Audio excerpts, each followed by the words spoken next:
लोकसभा चुनाव प्रचार में केवल 2 दिन बचे हैं। आखिरी फेज यानी कि 1 जून को 57 सीटों पर वोट डाले जाने हैं। ऐसे में सभी दलों ने अपनी अपनी ताकत लगा रखी है। आखिरी दौर में जहां वोट डाले जाएंगे उनमें पूर्वांचल की 13 सीटें भी शामिल है। पूर्वांचल में कोई कसर ना रह जाए इसलिए बीजेपी ने अपनी पूरी ताकत लगाई है। आज उत्तर प्रदेश के मुख्यमंत्री योगी आदित्यनाथ और गृह मंत्री अमित शाह पूर्वांचल में ताबड़तोड़ प्रचार करेंगे। योगी आज कुशीनगर, सलेमपुर, गोरखपुर, बांसगांव में रैलियां करने जा रहे हैं और इसके बाद वो आज शाम को गोरखपुर में एक रोड शो भी करेंगे। अमित शाह भी आज महाराजगंज, देवरिया, बलिया और रॉबर्ट्सगंज में ताबड़तोड़ प्रचार करेंगे। फिर शाम को गाजीपुर में रोड शो के जरिए शक्ति प्रदर्शन करेंगे। अखिलेश यादव आज सोनभद्र, रॉबर्ट्सगंज और मिर्जापुर में मोर्चा संभालेंगे तो उनकी पत्नी डिंपल यादव कुशीनगर में रोड शो करने जा रही हैं। एआईएमआईएम चीफ असदुद्दीन ओवैसी ने भी पूर्वांचल में डेरा जमा रखा है। ओवैसी ने कल बनारस में रैली की थी, आज वो कुशीनगर में एक जनसभा को संबोधित करने जा रहे हैं। यानी कि ये 7वां चरण, ये अंतिम चरण और पूर्वांचल के इस रण में सभी दिग्गज एक साथ अपनी जान लगा रहे हैं। कुशीनगर हो, चाहे देवरिया हो, चाहे गोरखपुर हो, आज हर जगह आपको चुनावी एक्शन दिखाई देगा। उत्तर प्रदेश में 7वें चरण में 13 सीटों पर मतदान होना है और ये पूर्वांचल की टक्कर है। 1 जून को महाराजगंज, गोरखपुर, कुशीनगर, देवरिया, बांसगांव, घोसी सीट पर वोटिंग होगी। इसके अलावा सलेमपुर, बलिया, गाजीपुर, चंदौली, वाराणसी, मिर्जापुर, रॉबर्ट्सगंज की जनता भी अपना सांसद चुनने जा रही है। इन 13 सीटों का यह दंगल है जिसमें 2014 और 2019 में जिन दलों की जीत रही उससे आप ये स्थिति का अंदाजा लगा सकते हैं। देखिए, महाराजगंज, गोरखपुर, इन इलाकों की बात कर ली जाए, यहां पर बीजेपी का परचम लहराया था। कोशिश यही कि इसी इतिहास को दोहराया जाए। पूर्वांचल की एक सीट पर जहां सबकी नजर है वो है बलिया सीट, जिसे बागी बलिया के नाम से भी जाना जाता है। बलिया को पूर्व प्रधानमंत्री चंद्रशेखर का गढ़ कहा जाता है। यहां इस बार मुकाबला बीजेपी के नीरज शेखर और समाजवादी पार्टी के सनातन पांडे के बीच है। बीएसपी ने यहां से यादव कैंडिडेट ललन यादव को मैदान में उतारकर मुकाबले को रोमांचक बना दिया है। बलिया सीट की बात हो रही है जहां अगर 3 जातियों की खास तौर पर बात की जाए, ब्राह्मण, राजपूत और यादव, इनकी संख्या अच्छी खासी है। इसलिए 3 बड़ी पार्टीज ने अलग अलग 3 जाति के कैंडिडेट मैदान में उतारे हैं। यहां 15% ब्राह्मण हैं तो समाजवादी पार्टी ने सनातन पांडे को मैदान में उतार दिया है। राजपूत वोटर्स भी 13% हैं।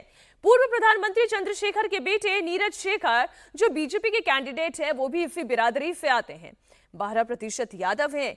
बीएसपी ने इस बार यादव कैंडिडेट दिया है। इसके अलावा 15% दलित, 8% मुस्लिम और 8% ही भूमिहार वोटर हैं। पूर्वांचल में इस बीच समाजवादी पार्टी को बड़ा झटका लगा है। पूर्वांचल के कद्दावर भूमिहार नेता नारद राय ने समाजवादी पार्टी छोड़ दी है। भूमिहार लीडर नारद राय करीब 40 साल तक समाजवादी पार्टी के साथ रहे। मुलायम सिंह यादव के दौर में वो मुलायम जी के करीबी नेता कहे जाते रहे। 2 बार समाजवादी पार्टी के विधायक रहे। उत्तर प्रदेश में समाजवादी पार्टी की सरकार में मंत्री भी रहे। मुलायम सिंह यादव के करीबी माने जाते रहे, लेकिन अखिलेश यादव से नारद राय की कभी नहीं बनी। नारद राय का बलिया सीट पर अच्छा खासा प्रभाव है। इंटरेस्टिंग बात यह है कि नारद राय 26 मई को बलिया में हुई अखिलेश यादव की रैली में भी शामिल हुए थे, लेकिन इस रैली में अखिलेश यादव ने उन्हें कोई तवज्जो नहीं दी, उनका नाम तक नहीं लिया, जिससे नारद राय नाराज हो गए। 2 दिन पहले जब अमित शाह वाराणसी में थे उस वक्त नारद राय अमित शाह से भी मिले। एक तस्वीर आपके सामने। राम केवल जी, एक ऐसी घड़ी आई समाजवादी पार्टी परिवार में कि समाजवादी पार्टी के लोग ही नेताजी को अपमानित करने की साजिश रचने लगे और उसका नेतृत्व स्वयं माननीय अखिलेश यादव जी करने लगे। नेताजी से मैंने कहा मुझे क्या आदेश है बताइए। उन्होंने कहा मैं तुमको बेटा की तरह मानता हूँ कि मुझे अब कुछ नहीं चाहिए, बची हुई जिंदगी को सम्मान से जीने दो और अखिलेश यादव से तुम लोग समझाओ कि हमको राष्ट्रीय अध्यक्ष बने रहने दे। अखिलेश जी ने एक नहीं मानी, उन्होंने सड़क से लेकर के चुनाव आयोग तक इस बात को उठाया और लड़ाई लड़ने का काम किया। माननीय अखिलेश यादव जी के मन में हमारे प्रति नफरत थी, उस नफरत को समय समय पर उन्होंने उजागर भी करने का काम किया। लेकिन ये मलहम पट्टी तब हो जाती थी जब नेताजी जिंदा थे, नेताजी हमको संभालते थे। माननीय अखिलेश यादव जी ने कभी हमारा सम्मान नहीं किया, जो कुछ भी उन्होंने दिया नेताजी के डर से दिया, और नेताजी के डर से ही 22 में टिकट दिया और 22 में हमको चुनाव हरवा दिया। हमारे यहाँ सभा करने नहीं आए, तभी मैंने बर्दाश्त किया। करते करते जब पानी बिल्कुल सर से ऊपर चला, मैं तो लोकसभा का उम्मीदवार था ही नहीं, हमको तो लोकसभा का उम्मीदवार अखिलेश यादव जी ने बनाया। रातों रात अंसारी परिवार के कहने पर, जो अंसारी परिवार से नफरत करते थे अखिलेश जी, वही अंसारी परिवार से इतना मोह हो गया कि आप उसके इशारे पर नारद राय का टिकट काट दिया। अंत हुआ तब जब बलिया आगमन पर अखिलेश यादव जी ने अपने मंच पर न जाऊं इसके लिए मना किया था, मैं नहीं जानता था, नहीं गया होता, मंच पर चला गया और मंच पर उन्होंने हमारा नाम तक नहीं लिया। जब अखिलेश यादव हमको भुलाना चाहते हैं तो हम भी अखिलेश यादव को भुला दिए। हमने संकल्प लिया है, समय कम है और काम ज़्यादा है। 3 दिन के अंदर समाजवादी पार्टी का तिरही कर दूंगा, 3 दिन के अंदर तिरही कर दूंगा, और ख़ास तौर से बलिया लोकसभा में साइकिल में ताला बंद कराऊंगा और कमल के फूल पर बटन दबाऊंगा। बहुत बड़े शब्द थे, कड़े शब्द थे। 3 दिन के अंदर समाजवादी पार्टी के 13वीं करने का प्रण था। बलिया में समाजवादी पार्टी के टिकट पर सनातन पांडे चुनाव मैदान में है। सनातन पांडे का मुकाबला बीजेपी के नीरज शेखर से है, जो पूर्व प्रधानमंत्री चंद्रशेखर के बेटे हैं।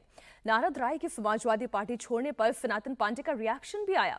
सनातन पांडे ने कहा कि नारद राय के जाने से कोई फर्क नहीं पड़ेगा। उन्होंने उन पर करप्ट होने का आरोप भी लगाया और कहा कि अपने पाप धुलवाने के लिए वो बीजेपी के वॉशिंग मशीन में जा रहे हैं।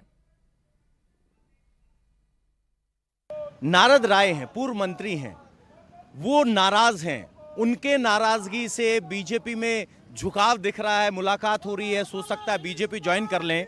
उससे कितना फर्क पड़ेगा इस चुनाव पर? जितने लोग इस हिंदुस्तान में नंबर 2 के कारोबारी हैं, जो नंबर 2 के कारोबारी हैं या जमीन के नंबर 2 कारोबारी हैं या जिनके पास काला धन है, वो सारे के सारे लोग जो हैं बीजेपी के पास नतमस्तक हैं। बीजेपी के पास एक ऐसी वॉशिंग मशीन है कि सारे पापों को 1 मिनट में धुल देने का काम करती है। तो सनातन पांडे हैं, कह रहे हैं कि मेरा अपमान किया, उनका गृह मंत्री सम्मान कर रहे हैं। एक बता दीजिए, बलिया का चुनाव किस मुद्दे पर तय हो रहा है, कौन सी भावना काम करती रख रही है? बलिया स्वाभिमानियों की धरती है। बलिया हमेशा अपने स्वाभिमान के लड़ा है। देश जब गुलाम था तो अभी प्रथम व्यक्ति बलिया में पैदा हुआ था जो अंग्रेजों को खिलाफत करने का काम किया था, जिसका मंगल पांडे नाम था। देश जब गुलाम था तो 1942 में पहला कलेक्टर, अंग्रेज कलेक्टर को हटा के कुर्सी पर बैठने का काम किया था, उसका नाम मानिक चिद्दू पांडे था। नीरज शेखर की चुनौती कितनी बड़ी मान रहे हैं, क्योंकि उनके पिता की एक विरासत रही है जिसको वो आगे बढ़ा रहे हैं, समाजवादी में भी रहे हैं, अब की बार बीजेपी के साथ है। मैं उनके पिताजी का सम्मान तभी करता था, मैं उनके पिताजी का सम्मान आज भी करता हूँ। वो समाजवादी सोच के धनी व्यक्ति थे, उनको मैं प्रणाम करता हूँ, नमन करता हूँ, उनकी सोच को भी प्रणाम करता हूँ। के तर्क पे ही मान लिया जाए तो विपक्ष पे सबसे बड़ा आरोप तो ये है ना, अमेठी रायबरेली हमारी विरासत की सीट, आजमगढ़ हमारी विरासत की सीट, बाकी जो कन्नौज हमारी विरासत की सीट, यही तो आप पे आरोप है। आप बीजेपी वाला आरोप खुद लगा रहे हैं। हम अगर लड़ रहे हैं, हाँ। अभी हम लड़ाई लड़ रहे हैं देश में समाजवाद स्थापित करने के लिए, देश में संविधान को बचाने के लिए, देश में लोकतंत्र को बचाने के लिए।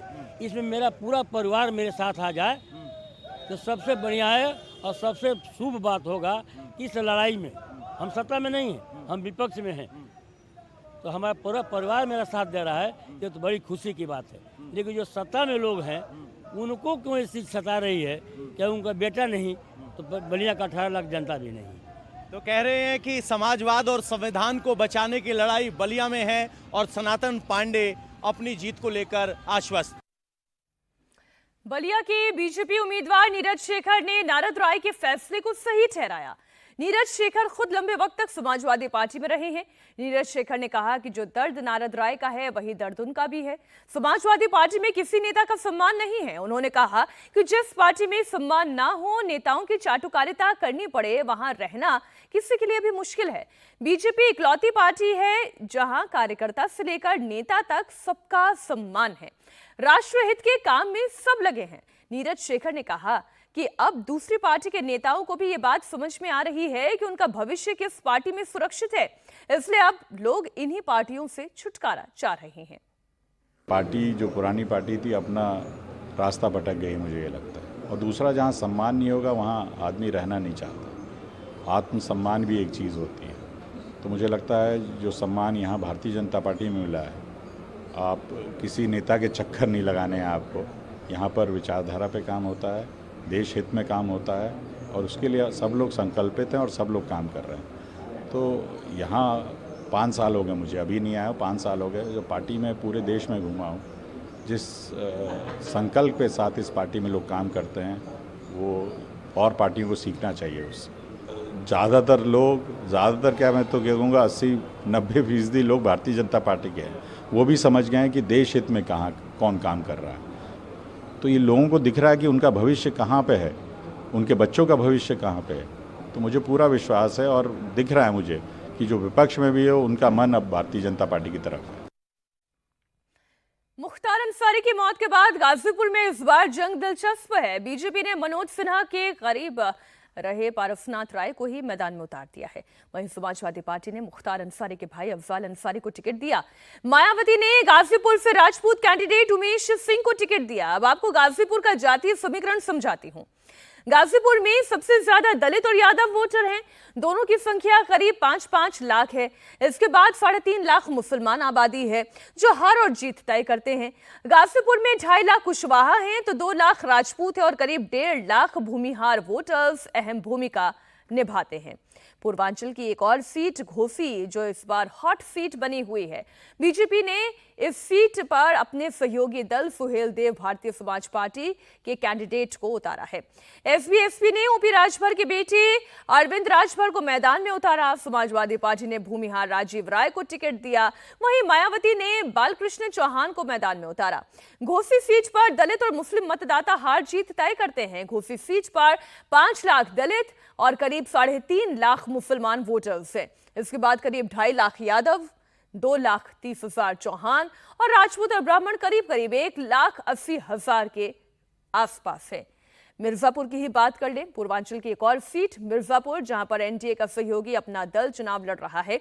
यहां से केंद्रीय मंत्री अनुप्रिया पटेल चुनाव लड़ रही हैं। अखिलेश यादव ने यहां से रमेश बिंद को मैदान में उतारा। वहीं मायावती ने मनीष त्रिपाठी को मिर्जापुर से टिकट दिया। आपको मिर्जापुर का जाति गणित भी बता देती हूं। मिर्जापुर में सबसे ज्यादा दलित वोटर्स की आबादी है जिनकी संख्या 4 लाख है। इसके बाद करीब 2.5 लाख कुर्मी वोटर्स हार और जीत में अहम भूमिका निभाते हैं। मिर्जापुर में 2 लाख ब्राह्मण और करीब 2 लाख वैश्य मतदाता भी हैं। वहीं राजपूतों की संख्या भी करीब 90,000 है। मुस्लिम मतदाता भी मिर्जापुर में हार और जीत तय करते हैं। यहां मुसलमानों की संख्या करीब 1,20,000 है। वहीं चंदौली सीट किसकी झोली में जाएगी, इस पर भी सियासी दिग्गजों की नजर है। बीजेपी ने ब्राह्मण जाति के महेंद्रनाथ पांडे पर दांव लगाया तो उनके सामने समाजवादी पार्टी ने राजपूत कैंडिडेट वीरेंद्र सिंह को मैदान में उतारा। मायावती ने ओबीसी कार्ड खेलते हुए सत्येंद्र मौर्य को टिकट दिया। चंदौली के जातीय समीकरण की बात करें तो सबसे ज्यादा यहां पर यादव समाज से वोटर्स आते हैं जिनकी संख्या 2,70,000 है। दलित वोटर्स भी 2,60,000 के करीब, जबकि मौर्य समाज 1,70,000, ब्राह्मण वोटर्स 1,20,000, राजपूत 1,10,000, जबकि मुस्लिम वोटर्स की संख्या करीब 1 लाख है।